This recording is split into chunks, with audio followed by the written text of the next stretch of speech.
தமிழ்நாடு வந்து இன்னைக்கு பார்த்தீங்கன்னா ஜிடிபி வளர்ச்சியில் இந்தியாவிலே நம்பர் 1 அப்படின்னு 2 நாளைக்கு முன்னாடி ஸ்டாலின் பேசுறாரு.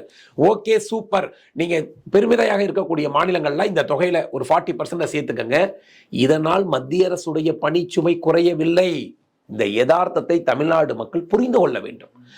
முன்னாடி 1,00,000 கோடி ரூபாவை 100 நாள் வேலைக்கு சம்பளமா கொடுத்தாங்கன்னா இப்ப அதை விட 1,4 லட்சம் கோடி ரூபாயை 125 நாளைக்கு கொடுக்குறாங்க. அப்படி பார்த்தாலும் 25% ஏறுதுதான்.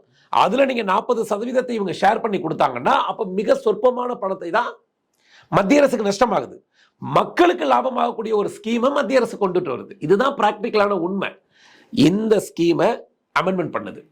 இப்ப நார்த் ஈஸ்ட், இப்ப நீங்க நாகாலாந்து இருக்கு, மணிப்பூருக்காக பேசுறீங்களா தமிழ்நாட்டில் உட்காந்துக்கிட்டு?